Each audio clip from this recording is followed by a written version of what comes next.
Welcome. It is Verdict with Senator Ted Cruz, Ben Ferguson with you. It's so nice to have you with us on the radio wherever you are around the country. And as a reminder, if you like the show, you'll love the podcast that we do 3 days a week. And you can grab it wherever you get your podcast. Senator, it's a new year. And this is our first show in the new year for many on the radio that are listening. And Senator, so let's have a little fun with New Year's resolutions. You've got 3, and I've got a few as well. I don't know if I have 3, but we're going to have those for you in a minute. But before we get to that, I want to tell you about our great friends over at Compassion International. Right now, somewhere in the world, a kid you've never met is writing you a letter. They're telling you about their day, their dreams, the goal they scored, the test they passed, the new friend they made at school. Maybe they're drawing you even a picture. Maybe they've asked you about your family, your favorite color, what makes you laugh. They're wondering who you are, this person who cares enough to be part of their story. And you're not just sending money, you're writing back. You're showing up month after month, letter after letter. You're celebrating their victories, encouraging them through challenges, and reminding them that they truly matter. Now, this isn't a transaction. It's an incredible relationship that spans continents and changes everything for both of you. That is where Compassion International connects you directly with one child. Real letters, real relationships, and real change. Because poverty isn't solved with donations alone. It's solved by showing up. Impact the world, one child at a time. And learn how at compassion.com. That's compassion.com. All right, Senator, so you've got 3 New Year's resolutions. I'm going to go out on a limb and say that of my New Year's resolutions, I'm going to be at 33% of your New Year's resolutions. I do not know what they are, but I'm just going to see if we are aligned on this. So give me your top one for the year. I'm ready. All right, so number 1 in 2026, I'm going to lose some weight. I am too damn fat. I weighed in this week at 236. That is too damn fat. When I graduated from college, I was a $135, 135 pounds. I was skinny as a rail. Yeah. And my target for 2026 is to drop 30 pounds. I want to clock in next January at 206. I'm at 236 right now. Ben and I are in a weight loss group. We got several guys that are trying to lose weight together. So my objective over the next 12 months is drop those 30 pounds. And be at 206 1 year from now. Now, my question is, hold on, what's your plan for this? Is this going to be like water polo, or are you going to get a trainer? I got to give you a little hard time here. I want to know. Look, it's kind of all of that. It's diet and exercise at the end of the day. And you know what? We're going to talk over the course of the year about how to do that and what's working and what's not. We're going to have some of those conversations over the course of the year on the podcast. The objective, which I've decided on, is to drop 30. And so we'll see if we can do that and get to that point. I love it. My second resolution is actually related to my first, which is that I am doing a dry January. Love it. As you know, Ben, I enjoy red wine with dinner. Yeah. It makes for a fun dinner. The problem is it's like injecting calories straight in your gut. Yes. And so if you want to drop some weight, having wine with dinner is not conducive to that. And so I've decided for the month of January, I'm going to go dry. And I'll tell you, just a few days into it, I'm sleeping better and feeling better. I think that's just a good, it's healthier. I mean, at the end of the day, it's a lot healthier way to live. And so that is resolution number 2. I like it. And then resolution number 3 is I am committing to myself that I am going to read the Bible every day in 2026. All right, that's strong. That's something I've done at different periods of my life. When our girls were younger, we would do devotion at night with them. So we read through the Bible, the New Testament with them every night. We would read and talk about it and pray together. And when you're being a parent, that gives you an excuse to do so. But life pulls you a million different directions, and sometimes it eats away at the time you would have to otherwise just sit down and study the Word. And so I'm making a commitment to myself also that every day I'm gonna read the Bible, and those 3 things together I think are really they have me excited about 2026 because I think all 3 of them are the right thing to do for this year ahead. Dude, I love that, by the way. The Bible one, that's cool because I literally tried a couple different times. And life gets busy to do that 1 year Bible where you read every day and you read the whole Bible in a year. And I got through it a couple of times where it was like you get about halfway and then things happen the year. But the idea of just reading it every day, I actually will take that challenge with you. I will actually commit to getting on board with that one. So mine, awesome. The 33%, by the way, I was right because my weight journey, I was August 26, I was 298. I went to the doctor, scared the living snot out of me. I'm now down to, I think, 209. And my goal for this year is, I know, see, I'm glad I didn't look as bad as you just said, right? Like, so I'm down about 90. My goal this year is I didn't realize you were down at 209. That's impressive, Ben. That is a lot of weight. A lot. That's really impressive. So yesterday I was like, what is my goal? And my goal for this year is I want to put back muscle on. And because I've been so focused on weight loss. So I'm going to work out lifting weights with a neighbor 3 days a week at least, just weights, do the other stuff I've been doing. But I put on a shirt yesterday to kind of motivate me. I had one of my old shirts. I pulled it out. I swear to you, it's this far in front of my chest. Like I was able to pull it out this far and I kept one. I got rid of all the other clothes, but I didn't want to go backwards, but I kept it. And it's like my motivation. I was like, all right, I can do this year. So I'm at 66% with you. You know me, I laugh. I really don't care about alcohol. It's never been a thing. I'm allergic to sulfa drugs, which means red wine gives me the worst headache in the world. It's probably the biggest blessing God's ever given me because I've never cared. It makes me feel horrible, like 2 sips and I feel like I want to die of red wine. So it's never been a thing. But I'm 66% in with you, but I'll encourage you on the other 33%. So I like it. Well, look, it's a journey, and I expect that a lot of our listeners are making your own commitments in a new year, and maybe the resolutions Ben and I are doing are resolutions you'll decide to do in your own life. Maybe you're already skinny and in great shape, and so that's not a resolution you need to make. But maybe there's some other aspect of your life that it's a chance to think about what you want this next year, 2026, to be. To make a real investment in your own quality of life, in your wife or your husband or your kids and your family. I think all of that really, really matters. And, both of us are dads. And I think, both of us, look, I'm facing, Caroline is 17. She's a senior in high school. So we're getting ready to have one leave the house, which is a terrifying moment. And Catherine is 15. She's a freshman. We just got a couple of years till she's gone too. I'll tell you, the first day we're an empty nester, I'm going to go into the girls' room and probably just cry and miss them.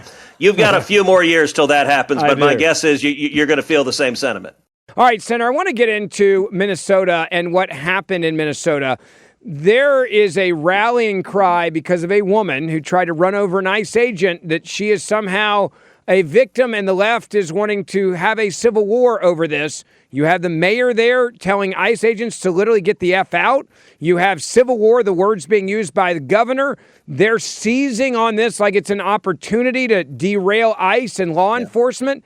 It is truly sick and shocking to witness what we're watching right now.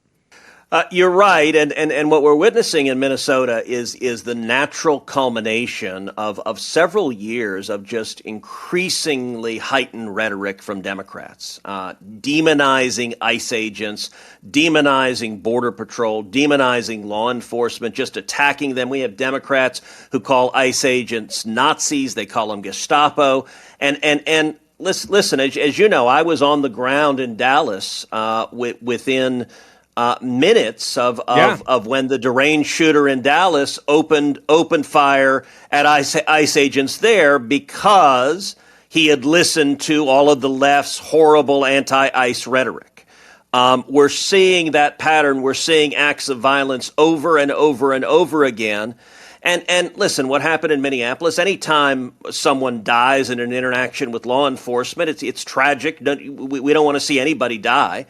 But I will say, look, this woman had a very easy way to avoid fatal consequences, which is when law enforcement detains you, you follow the instructions of law enforcement. If you're pulled over at the side of a road and law enforcement pulls you over, you follow their instructions, and you don't drive your vehicle, in this case a big SUV, right at law enforcement, because that potentially can be fatal. And I have to say, it's systematically true that if someone attacks law enforcement, you see instances where sometimes someone is pulled over and they reach for and try to grab a police officer's taser or his weapon. And an awful lot of those instances end up with a fatality because if you present what could be a deadly threat to a law enforcement officer, in many instances, that's going to be the last thing you do. And unfortunately, this woman, I'm sure, if she could go back in time, she would have changed her behavior. But the decision she made in that split second cost her life. And now we're seeing Democrats deliberately stoking the fire and just pouring gasoline on the divisions and anger. And it's incredibly cynical and incredibly harmful what they're doing. It's so sad to see them look at this almost like an opportunity to score political points. It was like, yes, we've got someone that's passed away. We can now seize on this, make our political statements. It is a tragedy, as you said earlier, that this woman died. I hate that this woman died. But you gave this law enforcement individual no other choice. When you have a car coming right at you, and thank goodness, by the way, if you watch the video, there was some ice on the street there. It's winter, and the tires spun a little bit. If there wouldn't have been the ice there, there's a very good chance he'd be dead right now. It gave him the moment to be able to defend himself that he may not have had otherwise. And I think that's the part about this that I look at it and I'm like, no one wins in this situation, but you don't get to go out there when you don't like law enforcement and just decide, I don't have to listen to them or I can run them over. And they said, Christine Holmes said it yesterday, more than 100 incidences of people using their cars to go at ICE agents in the last 30 days.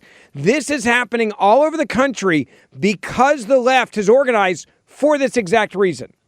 Yeah, and look, anytime there's an officer-involved shooting, there will be an investigation. That's standard procedure. So they'll go and examine the facts after the facts, and then that's the way law enforcement operates anytime you've got particularly a shooting involving a fatality.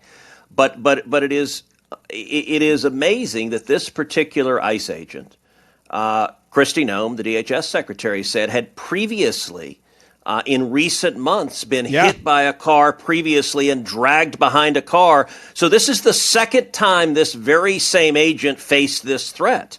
And that's, we are seeing the extreme left that are threatening ICE. They are in extreme cases shooting at ICE agents and using their cars as weapons. And I just wish you would see even a couple of Democrats demonstrate some restraint, demonstrate some prudence, and not just, all right, the mayor of Minneapolis. Yeah. Left-wing radical. Here was his calm, sober reflections on where to go from here. Give a listen. And I have a message for ICE. To ICE, get the out of Minneapolis. We do not want you here. Your stated reason for being in this city is to create some kind of safety, and you are doing exactly the opposite. People are being hurt. Families are being ripped apart. Long-term Minneapolis residents that have contributed so greatly to our city, to our culture, to our economy are being terrorized, and now somebody is dead. That's on you. And it's also on you to leave. It's on you to make sure that further damage, further loss of life and injury is not done. I never thought I'd see a day where I would witness a mayor be so political after something like this happens to tell law enforcement who were just sent in to do their job, to enforce the laws of the land, to get the F out, and then say it's their fault. What a repulsive partisan swine. That is, I'm physically sick listening to and watching Jacob Fry. We talked about before how he, dances with glee waving the Somali flag and the massive fraud that has happened. He has presided over and profited from. And here he is, you know what? this woman, a 37-year-old woman, she's the mother of three. Look, she was there in part because of rhetoric like that, because of rhetoric attacking ICE. And by the way, this woman, she was married to another woman. Apparently her wife was there videoing the entire incident. That is a level of radicalization, and it is radicalization the Democrats have caused, they want, and they're deliberately inflaming that passion. Senator, let's go back to just the rhetoric that is coming out of the left, and we're going to talk about the Governor Waltz in a moment. But there's been also, I think, a very back law enforcement mentality that's been clear across the entire Trump administration. Yep. I'm glad that's their line, and they're not backing down from ICE doing their job. Look, that is absolutely right. President Trump has the back of ICE, has the back of Border Patrol agents and law enforcement. I view my job as having the back of law enforcement. I'll tell you, as I travel the country, I see whether it's Border Patrol agents or ICE agents or sheriffs or local police, and I tell them all the time, I just say thank you, and it's my job to have your back. And that's a big part of why President Trump was reelected in 2024 is law enforcement.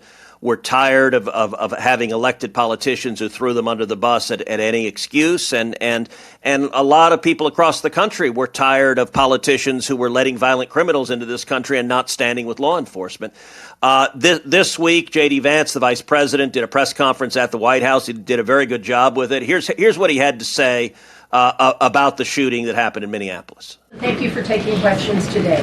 Is there a risk with you describing her as a deranged leftist, talking about very specific facts of these events, when an investigation is just beginning? Are you preempting a thorough investigation by drawing such conclusions? And have you received any information beyond the videos we've seen publicly about this individual, her specific acts, that has informed your point of view?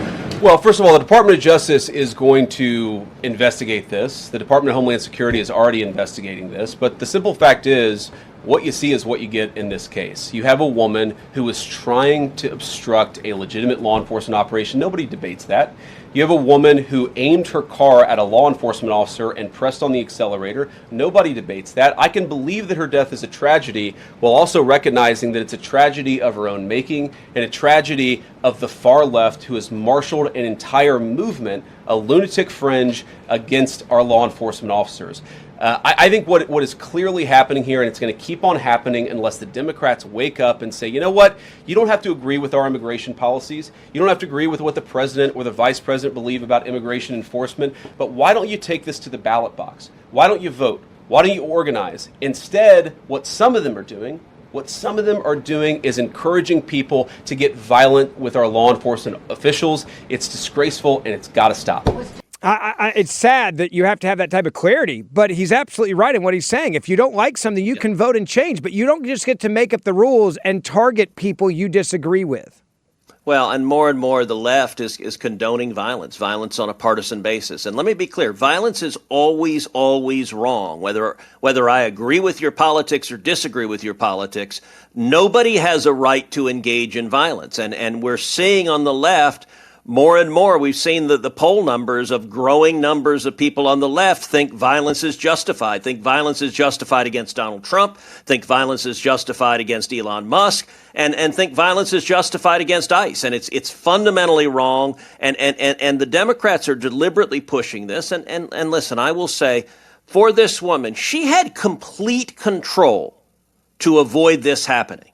Yeah. And any time you interact with law enforcement, I believe you should interact respectfully and understand, look, if a police officer pulls you over on the road, that officer every day, it is potentially a deadly encounter for that officer. And every year you have officers who are shot and killed on the side of the road by some lunatic who's packing. They don't know when they're coming up to the driver's side. In most instances, they have no idea who they're going to encounter. I'll tell you, again, you and I are parents. When your kids start driving with my kids, what I tell them is if you get pulled over, pull over, put the car in park, and put your hands on 10 and 2 on the steering wheel. On the steering wheel, visible because the officer coming up doesn't know if you have a firearm, doesn't know if you're a deadly threat. And by the way, the officer sees your hands at 10 and 2 and realize you're showing the hands for a reason. The officer comes and says, let me see your license and registration. It's a good idea to tell the officer, okay, my license is in my wallet. Can I get it? So the officer doesn't think you're reaching for a gun beneath the seat or something.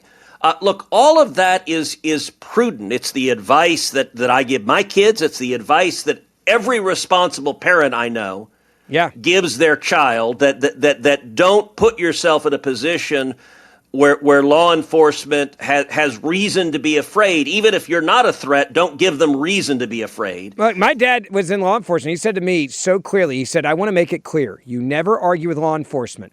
If they're wrong, you get to go to court. But you always make sure you do not argue and you follow the orders given. And if you've been wronged, that's why we have a judge. That's why we have a court system. And he was very clear. You're my son. I always want you to be safe. You turn your dome light on. You turn the car off. You put your hands up there. It goes back to respect. But the left is now saying, if you don't like them for whatever reason, you don't have to abide by the rules. You don't have to respect the law.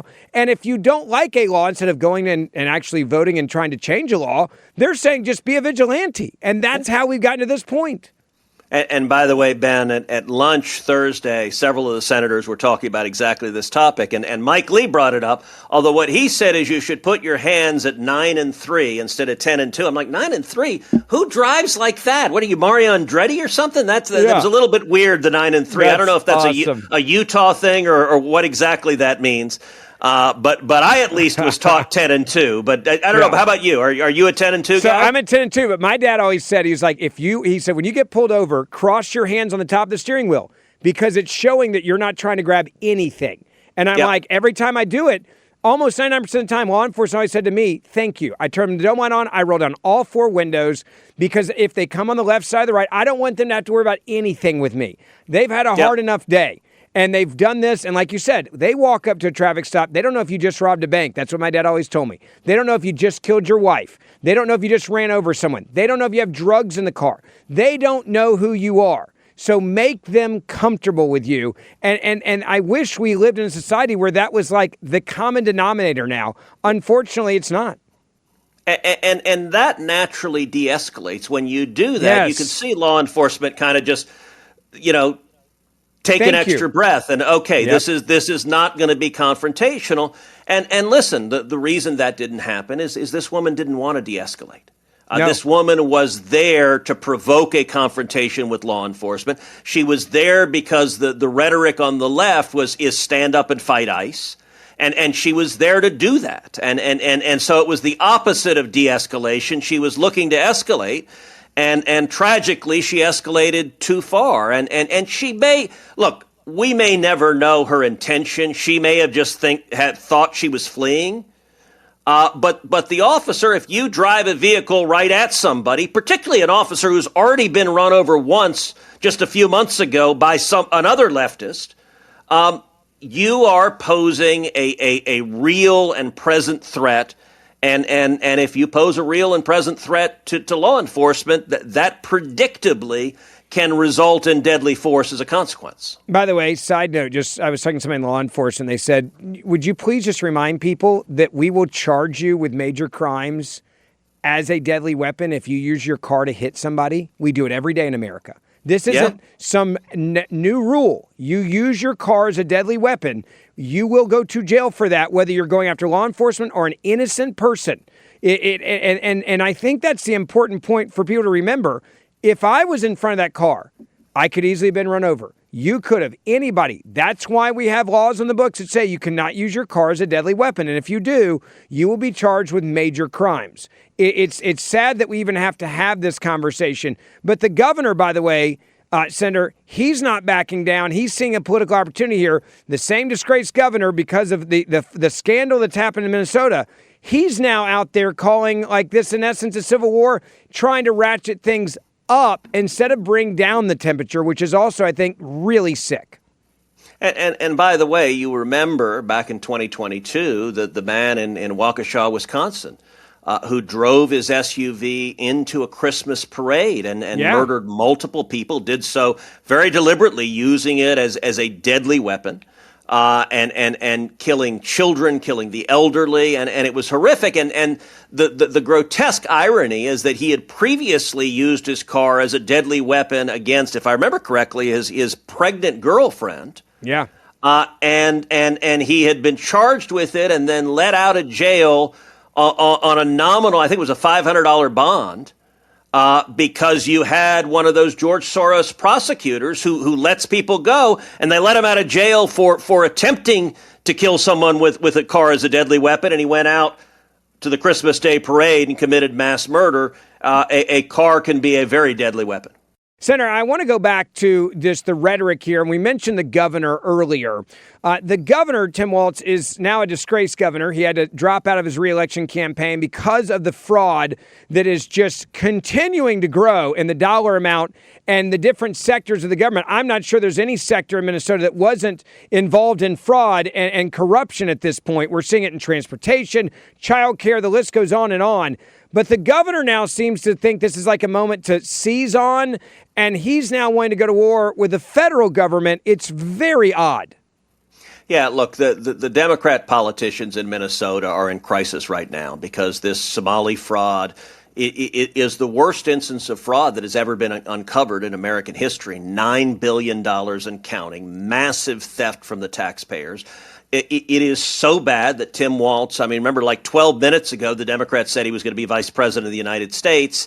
And now he's ended his campaign for reelection even as governor because, look, I think he's facing potentially very real criminal liability for the fraud that unfolded under his leadership. And it is, and Walz and the mayor in Minneapolis, that they're not the only ones. I think there's an entire array of Democrats who are responsible. And one of the reasons why they are so eager to foment riots, I mean, look, they are rooting for a replay of the Black Lives Matter and the Antifa riots we saw all over the country. They want people going to the streets. They want them looting stores. They want them firebombing police cars. They are rooting for violence because they want to energize their voters and get everyone not talking about the fraud. Here's Tim Walz, the governor, and here was his response, calling for all-out war. Well, I said this yesterday. We've never been at war with our federal government. I think in this case that the National Guard is their main mission. They have a dual mission. When he said that and it went viral, I'm like, let me get this straight. You have a governor who is in a crisis situation. I'm talking about the crisis on the ground, whose job is to back law enforcement, and his job is also to ratchet down the rhetoric so we don't have a civil war breakout. And he's like, maybe this is an opportunity for a civil war. He's saying that Minnesota is at war with the United States federal government. The governor just said that.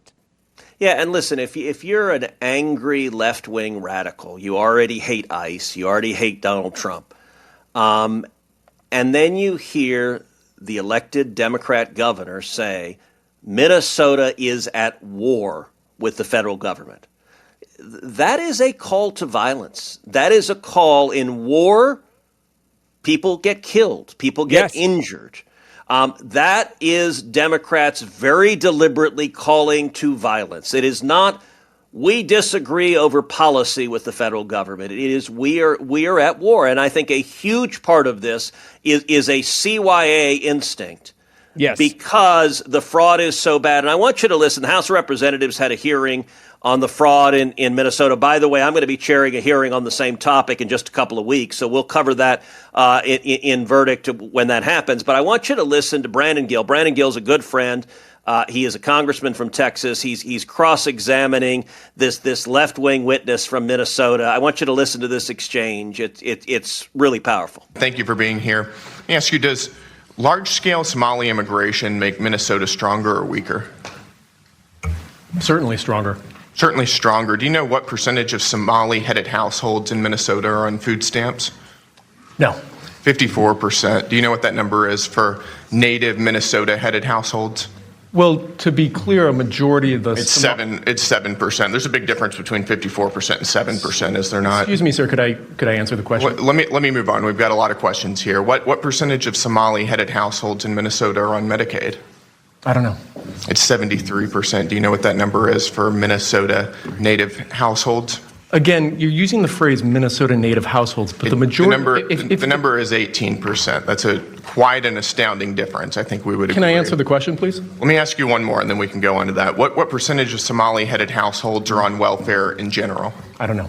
It's 81%. What about, let me just ask you, after 10 years of being in the United States, what percentage of Somali immigrant households continue to be on welfare? I don't know.